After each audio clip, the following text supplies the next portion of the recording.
Have you ever disregarded someone's opinion on something simply because you considered yourself to be better than them? Check out today's gospel.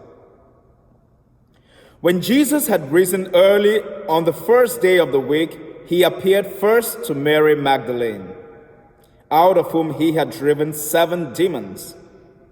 She went and told his companions, who were mourning and weeping. When they heard that he was alive and had been seen by her, they did not believe. After this, he appeared in another form to 2 of them walking along on their way to the country. They returned and told the others, but they did not believe them either. But later, as the 11 were at table, he appeared to them and rebuked them for their unbelief and hardness of heart, because they had not believed those who saw him after he had been raised. He said to them, "Go into the whole world and proclaim the gospel to every creature."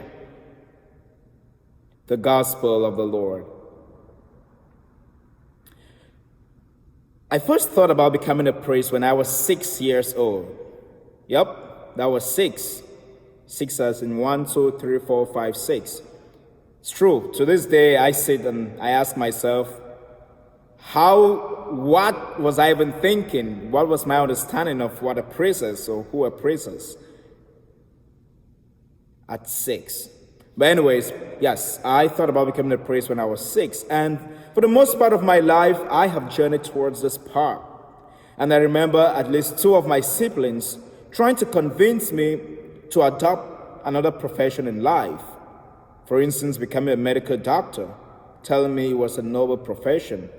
And boy, we are in a time that being a medical doctor or a nurse is without a shadow of doubt a noble profession.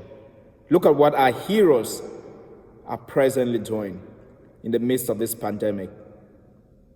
Once more, thank you to all our doctors and to all our nurses, and our prayers continue to go out to you.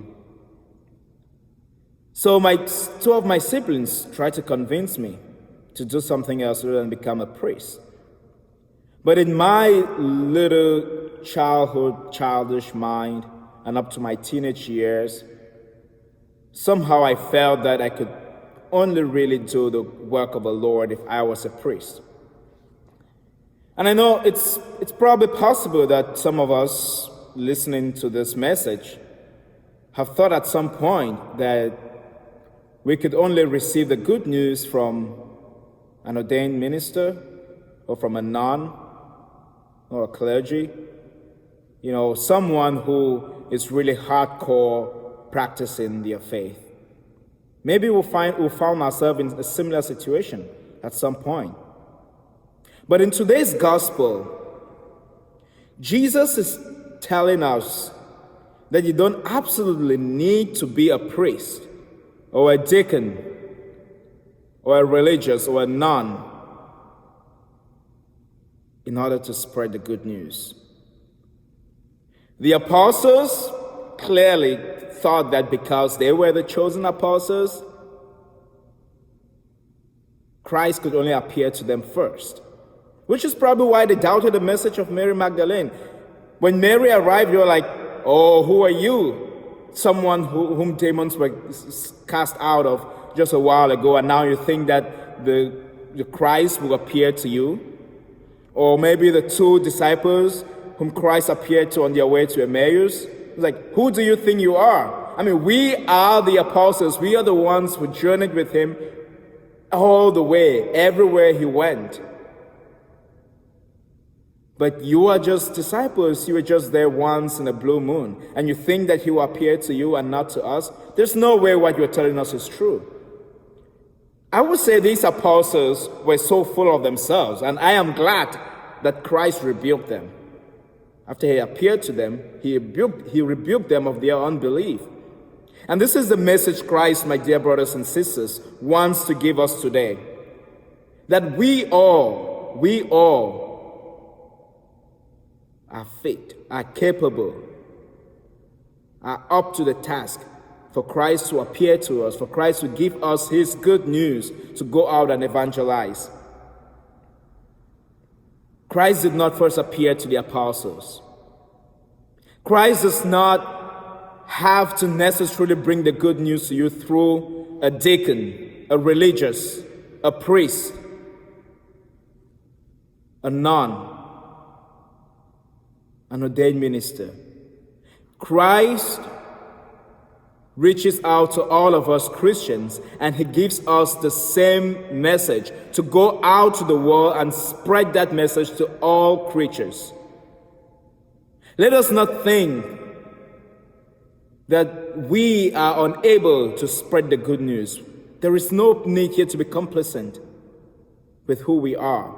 From the moment we were baptized, we participated and continue to participate in the priesthood of Christ. And by virtue of our baptism, we all are sent out to spread the good news. Yes, it is true that clerics, the ordained ministers, the religious, might have a special vocation of particularly embracing this ministry of evangelization. Nonetheless, we all are called to this task. It is our duty, it is our responsibility to spread the good news to all. Do not belittle yourself, and let none of us tell another person that they are unable to spread the good news because of their status in life. Because whether you are a medical doctor, whether you are a nurse, whether you are a priest, whether you are a pastor, whether you are an engineer, whether you are a salesman, whether you work at a grocery store, whether you're a CEO, whether you're a manager, whatever you do in life, every single occupation, every single profession is important to the extent that we recognize that we too are evangelizers of the gospel, and that we are called upon to spread the good news wherever we are, to use the talents and the gifts that God has given us. To use the talents and the gifts that God has given us. And to the ministers, to ordained ministers, you must recognize that it is our added responsibility to spread this good news. But that does not make us better than anyone else. For we all are humans. We all are God's creation. And Christ